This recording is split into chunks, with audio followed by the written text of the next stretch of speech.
Bienvenue en classe sur l'URTM.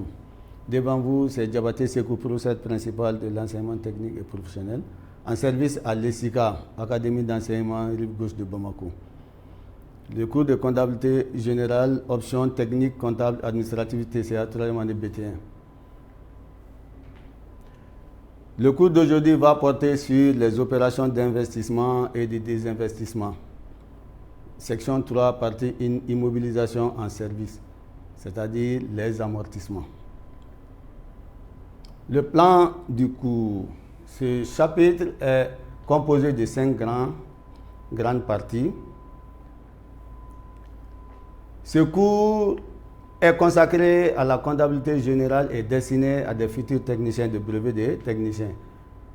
Il faut retenir que c'est la suite des opérations courantes qu'on a déjà étudiées. L'objectif de ce cours: l'apprenant devra être capable de reconnaître une immobilisation, établir un tableau d'amortissement, calculer la dotation aux amortissements et enregistrer dans le journal approprié. En un mot, c'est de permettre à l'élève de calculer et de présenter les plans d'amortissement. Avant d'amortir un bien, alors il faut l'acheter. C'est ce qu'on appelle vie des immobilisations. Ça, c'est à titre de rappel. L'entreprise achète des biens qui rentrent dans le patrimoine, c'est-à-dire à l'actif du bilan, et constituent donc un élément du patrimoine de l'entreprise. Ces biens ont aussi un coût, et ce coût est composé du prix d'achat plus les frais accessoires. Définition de l'immobilisation en service. Je disais tantôt, l'entreprise achète une immobilisation et l'immobilisation entre dans le patrimoine, donc devient une propriété de l'entreprise. L'entreprise doit en ce moment les amortir. On les amortit sur la base de quoi? Sur la base d'un coût d'acquisition. Le coût d'acquisition, je viens de citer, ça c'est le prix d'achat plus les frais accessoires. Ces frais accessoires peuvent être frais de transport, droits de douane, droits d'assurance, frais d'acte, etc., etc. Alors, le point de départ de cet amortissement, ça c'est la date de mise en service. C'est très important. L'amortissement consiste donc quoi? À faire une réduction de la valeur du matériel. Et cette réduction est due à quoi? Par l'utilisation du bien, le bien s'use. Ou bien le bien peut être dépassé par la technologie, et c'est très important, ou encore par une protection juridique. Cette réduction a un caractère irréversible. Irréversible veut dire quoi? Une fois qu'un bien amorti ne peut plus être comme neuf. Donc l'amortissement est irréversible, on ne peut plus revenir en arrière. Tu achètes une voiture, une année, 2 années, la voiture ne peut plus redevenir comme le jour où tu l'as achetée. C'est ce qu'on appelle irréversible. Les immobilisations amortissables. Qu'est-ce que l'immobilisation amortissable? Les immobilisations amortissables, c'est des biens qui procurent des avantages économiques. Donc économiquement, ces biens ont un certain avantage. Je prends un exemple, une voiture pour l'entreprise, une machine, un immeuble, et ainsi de suite. Leur durée de vie est limitée. Donc, en résumé, une immobilisation, c'est quelque chose qui dure. Une immobilisation, c'est quelque chose qui dure dans l'entreprise. Souvent, on dit un bien, tout ce qui dure plus d'1 an. Mais attention, quelqu'un peut donner un exemple. Ah, mais les fils électriques là, ça peut durer plus d'1 année. Non, ça c'est peu de valeur. Les immobilisations, c'est des investissements qui coûtent cher, généralement, à l'entreprise. Bien. Donc, on va aller aux différents modes d'amortissement. Le mode dégressif, le mode unité d'œuvre, mode linéaire, mode dégressif fiscal et mode accéléré. Mais attention, il y a deux modes qui sont nouveaux dans l'espace OHADA, selon l'article 45. Il s'agit du mode dégressif et le mode coût d'unité d'œuvre. Mais les trois autres modes, c'est déjà ancien, donc on les connaît déjà. Mais les deux modes dégressif et coût d'unité d'œuvre, c'est des modes déjà, c'est des nouveaux modes. Il faut faire beaucoup attention. Le mode dégressif à taux décroissant. Ce mode conduit à une charge décroissante sur la durée d'utilité de l'actif. Donc nous allons remarquer que les charges vont aller de plus grand au plus petit. Ça c'est très important. La base amortissable ici c'est la valeur d'origine au bilan moins la valeur résiduelle au cas où il y a une valeur résiduelle. L'annuité c'est la base amortissable multipliée par le taux dégressif. Donc on va illustrer tout ceci par un exemple. Une immobilisation acquise le 1er mois 2020 devant être amortie en 5 ans. Bon. Ici, il n'y a pas de prorata. Prorata que nous connaissons, c'est par rapport à un temps donné. Mais ici, prorata, ce n'est pas par rapport à un temps, mais c'est par rapport à des rapports de chaque année sur la somme des années. S signifie quoi? Somme des années. Nous allons amortir sur 5 ans. Alors, 1, 2, 3, 4 et 5e année. Nous allons faire la somme de ces années. S égale 1 plus 2 plus 3 plus 4 plus 5 que vous voyez. Ou N égale ou S égale N facteur de N plus 1, le tout sur 2. Ce qui va nous donner 5 fois 5 plus 1, le tout sur 2. Est égal à 30 sur 2 égale à 15. Mais celui qui aurait fait aussi 1 plus 2 plus 3 plus 4 plus 5, il verra que ça fait 15. 1 plus 2, 3. 3 plus 3, 6. 6 plus 4, 10. 10 plus 5, ça fait 15. Ça, c'est ce qu'on appelle S. Et S là, ça sert à quoi? C'est pour déterminer les différents taux pour chaque année. Je prends un exemple, T1. T1, on dit que le taux doit être décroissant. Donc si c'est décroissant, ici, j'ai T1 égale à 5 sur 10. 5 c'est quoi? C'est la 5e année divisé par 10. 10 c'est quoi? C'est la somme. Mais dans le tableau d'amortissement, c'est ce qui va donner notre première annuité. Et TD égale 4 sur 10. 4e année sur 10. 10 c'est la somme. Ainsi de suite. Et T3 égale 3 sur 10. T4, 2 sur 10. T5, 1 sur 10. C'est-à-dire la dernière année. Alors, ces taux, c'est très important. Nous allons multiplier la valeur d'origine par ces différents taux pour remplir notre tableau d'amortissement. La base d'amortissement, ici, on dit 7 100 000 moins 2 100 000, ce qui va donner 5 millions. Alors, s'il n'y avait pas 2 100 000, la valeur d'origine est égale à la base amortissable.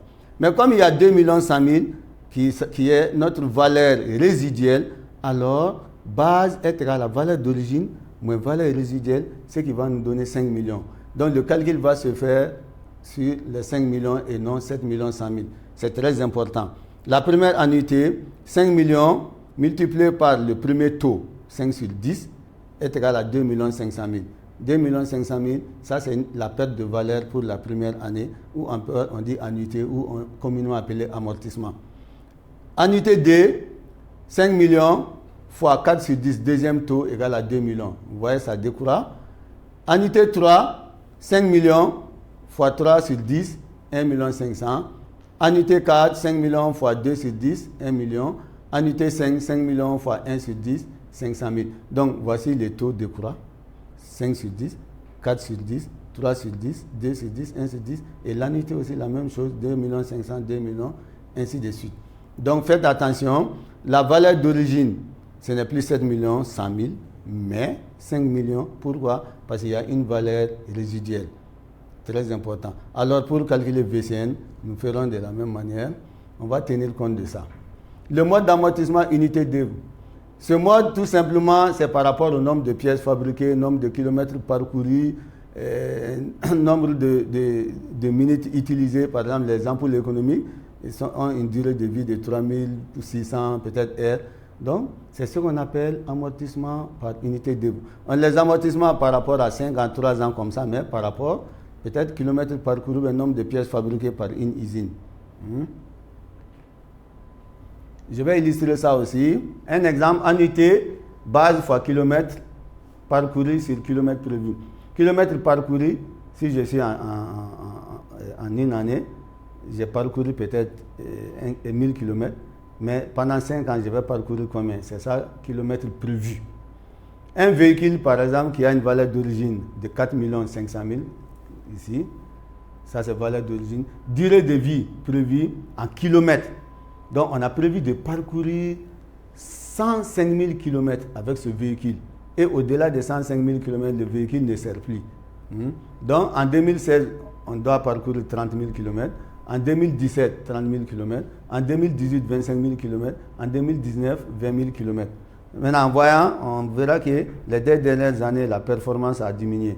Donc, ça veut dire que le véhicule est en train d'être usé. Donc, plus on utilise, peut-être la performance va diminuer. Donc, le rapport qui va être assimilé au taux encore. Le rapport, voici la formule en haut, kilomètres parcourus sur kilomètres prévus. Donc, la première année, 30 000 divisé par 105 000. Ainsi de suite. Ensuite, 30 000 encore, que vous voyez, divisé par 105 000. Ensuite, 25 000 divisé par 105 000.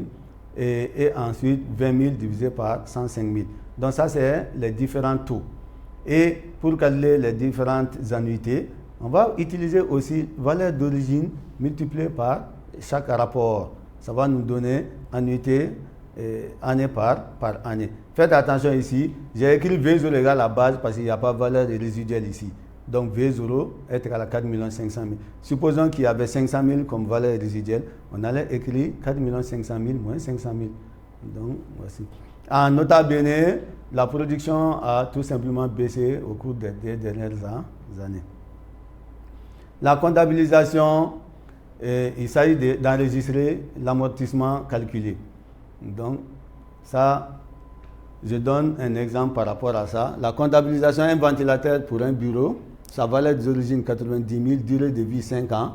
On a acheté le premier mois 2019. Et l'annuité, c'est-à-dire la perte de valeur pour l'année 2019, ça fait 30 000. Donc, je comptabilise, je débite le 681 et je crédite le 28,40,44, amortissement du matériel et mobilier.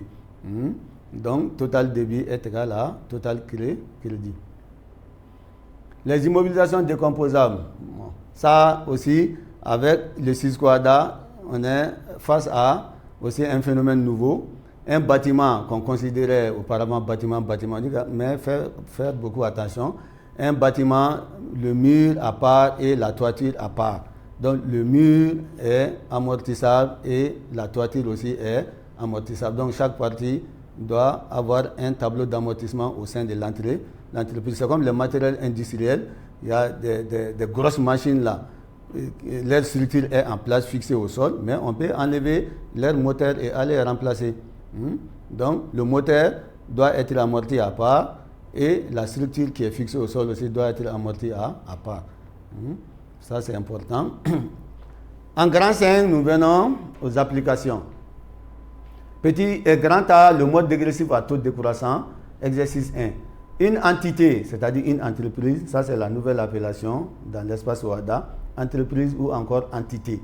Des locations de voitures achètent le 2 janvier 2019 pour une valeur brute de 15 millions, un véhicule utilitaire pour le louer à ses clients.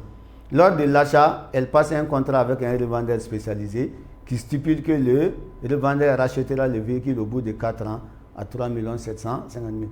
Bien, le coût d'unité d'œuvre et le mode dégressif à taux décroissant, je viens de vous dire tout de suite que ces 2 cas sont nouveaux dans l'espace OHADA. Donc, le premier exemple va porter sur le taux dégressif décroissant. Une entité achète le 2 janvier, la valeur brute c'est 15 millions. Mais attention, on doit racheter à la 4e année à 3 750 000, c'est ce qu'on va appeler valeur résiduelle. Alors, pour trouver la base amortissable, nous allons prendre 15 millions que vous voyez, moins 3 750 000, c'est-à-dire la valeur résiduelle, ce qui va nous donner notre base amortissable. Alors, le matériel va être amorti sur la base de 15 millions, moins 3 750 000. Ça, c'est très important.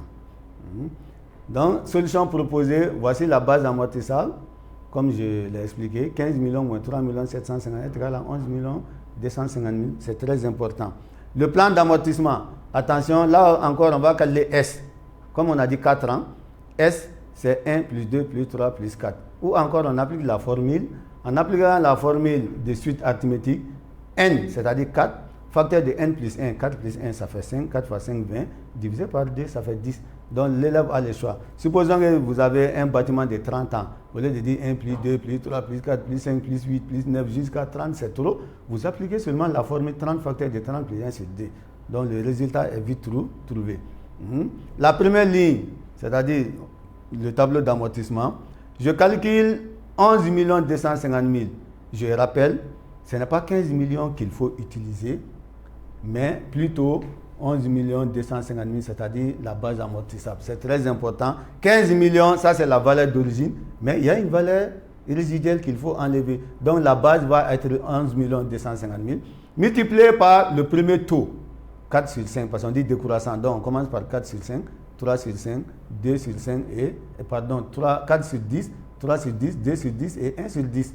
En ce moment, on aura 4 500 000, ça c'est la première annuité, 3 375 000, deuxième annuité, 2 250 000 et 1 125 000. Mais VCN, pour calculer VCN, faites attention, j'ai écrit déjà la formule, valeur brute au bilan moins amortissement cumulé. Et les gens vont dire, on doit prendre 11 250 000 moins 4 500 000. Non, pour calculer maintenant la VCN, vous remontez prendre votre valeur d'origine ici, 15 millions, moins l'annuité que tu viens de calculer, 4 500 000. Si on est au deuxième niveau, vous prenez toujours 15 millions pour le calcul VCN, moins la somme des deux, c'est-à-dire 4 500 000 plus 3 375 000. Donc, ces deux-là s'appellent cumul des A, c'est-à-dire somme des A, que nous allons voir dans le tableau d'amortissement. Voici le tableau. L'entête, désignation, nous avons une voiture, sa valeur d'origine 15 millions. La date de mise en service, comme on a évoqué au départ, on dit le point de départ de l'amortissement, c'est la date de mise en service. Donc, c'est le 2 premiers mois 2019. La base amortissable, c'est 11 250 000. Je vous ai dit que ce n'est pas 15 millions, c'est 11 250 000. Pourquoi? Parce qu'il y a une valeur résiduelle. Durée 4 ans, pour prorata, non. Pour prorata, ce n'est pas par rapport au temps que nous connaissons, mais ici, c'est par rapport à un taux décroissant. Système d'amortissement, nous sommes dégressifs, mais le taux, c'est décroissant. La première annuité, je viens d'expliquer. En 2019, la base amortissable, c'est 11 250 000, c'est-à-dire 15 millions moins 3 millions qu'on a calculé en haut, ce qui va nous donner 11 250 000, multiplié par 4 sur 10, ce qui va nous donner 4 500 000. On va reconduire 4 500 000 ici, on va reconduire parce qu'on dit cumul. Nous sommes à la première ligne, donc il n'y a pas de somme. Ensuite, qu'est-ce qu'on fait? 10 500 000, comment on l'obtient? Je reviens ici, 15 millions, moins 4 500 000, ce qui va donner 10 500 000. Mais dans les autres amortissements que nous connaissons, on prend 11 250 000 moins 4 500 000. Donc, ce qui est dans la tête des élèves, faites beaucoup attention. Tant qu'il y a une valeur résiduelle, le calcul se fait avec la base d'amortissement, mais VCN se fait avec la valeur d'origine. C'est très important, il faut retenir. Deuxième ligne, 11 250 000, ça ne change pas, c'est constant. Multiplié par 3 sur 10, le deuxième taux, est égal à 3 375 000. Et cumul des A, comme nous sommes à la deuxième année, donc je fais la somme de 4 500 000 plus 3 375 000, ce qui va donner 7 875 000. Et 7 875 000 moins 15 millions, ce qui va me donner 7 125 000. C'est très important. Donc, on soustrait VCN et trouve VCN en calculant à travers 15 millions la valeur d'origine. Ainsi de suite, jusqu'à la quatrième ligne, 11 250 000 fois 1 sur 10 la dernière année, ce qui va me donner 1 125 000. Et le cumul, je prends 4 500 plus 3 millions plus 2 250 plus 1 125 000. Le tout va me donner 11 250 000. Et il va rester combien? On prend 11 250 000 moins 15 millions, ce qui va donner 3 750 000. Donc 3 750 000, si vous remarquez, je reviens en arrière, ça va nous donner quoi? Notre valeur résiduelle, 3 750 000. Mais s'il n'y avait pas de valeur résiduelle, cette partie est toujours égale à 0. Donc un bien totalement amorti, cette partie est toujours égale à 0 qu'on appelle valeur d'origine. Et cette partie est égale à 15 millions s'il n'y avait pas de valeur résiduelle. Toujours, somme des A est égale à la valeur d'origine et VCN égale 0. Très important. Le mode d'amortissement par unité d'œuvre, c'est-à-dire le nombre de pièces fabriquées par une entreprise, kilomètres parcourus, ainsi de suite. Le 1er janvier, une entité met en service une machine-outil qu'elle achète pour un coût total de 35 millions. Elle passe un contrat pour la revendre 4 ans plus tard, 15 millions. On vous indique que les avantages économiques attendus sur les 4 derniers exercices sont mesurés en fonction des unités fabriquées, soit respectivement. Donc ici, les avantages économiques, ici, c'est des unités fabriquées, pas par rapport au temps, mais ce que tu fabriques. Ou bien tu es payé en fonction de ce que tu as fait. Un ouvrier qui fabrique le nombre de briques, tu es payé à partir du nombre de briques. Et ici, nombre de pièces fabriquées. En 2019, 50 000, 2020, 50 000, 2021, 50 000, 2022, 25 000. On fait la somme des unités fabriquées et on aura 50 000, plus 50 000, plus 50 000, plus 25 000, ce qui va donner 175 000. Mais en regardant, en 2022, on a 25 000, la performance de la machine a diminué parce que la machine a fait quelques années d'utilisation, donc ça s'use. Ça, c'est depuis au départ, on a vu ça dans d'autres chapitres antérieurs. Solution proposée, on ne dit pas de prorata. Prorata, le premier mois. Mais supposons, on dit qu'on fabrique 50 000 en une année. Mais quelqu'un qui fait 6 mois, donc suppose que si la machine, la fabrication est constante et que nous faisons 6 mois, alors on doit faire la moitié. C'est ce qu'on appelle prorata. Donc il y a prorata par rapport à la quantité fabriquée, mais il n'y a pas prorata par rapport au temps. Les gens n'ont pas compris jusqu'à présent ce que ça veut dire prorata dans les 2 nouveaux cas. Donc prorata, il peut y avoir prorata, mais chaque fois vous verrez, on écrit non, non, non. Non ne signifie pas par rapport au temps, mais par rapport au nombre de produits fabriqués. Bien, donc ici, notre taux va s'apparenter ici à notre rapport. Donc valeur résiduelle, 15 millions. Valeur d'origine, 35 millions. En faisant la différence, on a 20 millions. Donc 20 millions sert de base de calcul pour remplir ce tableau et non 35 millions. Mais s'il n'y avait pas 15 millions, on fait le calcul avec 35 millions. Donc la base amortissable ici, c'est 20 millions. Multiplié par 50 sur 175, c'est le rapport ici. Je devais calculer chaque rapport comme ça. Donc un rapport, c'est 50 000 la première année divisé par le total. 50 000 divisé par le total, 50 000 divisé par le total. Et jusqu'à la dernière ligne. On multiplie 20 millions fois 50 000 sur 175 000. Ça va nous donner 20 millions fois un montant. Bon, souvent, certains font la division 50 000 sur 175 000, peut-être ça peut donner un montant, soit un nombre entier ou bien décimal. Donc, je ne mets pas ici. Si c'est un nombre décimal, je mets ici, je multiplie par 20 millions. Et ce que je trouve s'appelle somme des A. Mais la première ligne, on reconduit. Et VCN, pour trouver VCN, j'ai dit, on revient 35 millions que vous voyez, moins ce que j'ai trouvé ici. Et non 20 millions moins. Faites attention, c'est 35 millions que je vais prendre. Tant qu'il y a valeur résiduelle, on soustrait de valeur au bilan et non de base amortissable. Donc, parce que c'est nouveau, j'insiste beaucoup. La deuxième ligne, je calcule. Pour trouver ici, je fais la somme des deux et je mets ici. Maintenant, pour trouver là, qu'est-ce que je fais? Je prends 35 millions moins la somme, ainsi de suite, et jusqu'à la dernière ligne. L'élève va s'entraîner pour remplir le reste de ce tableau, mais ici, l'élève doit trouver 15 millions ici, et non 0. Et ici, le montant que l'élève doit trouver ici, ça ne doit pas atteindre 35 millions. C'est très important. Donc, on trouve 20 millions. On trouve ici 15 millions, valeur résiduelle. Et on va trouver une autre valeur ici différente de 35 millions. Faites attention.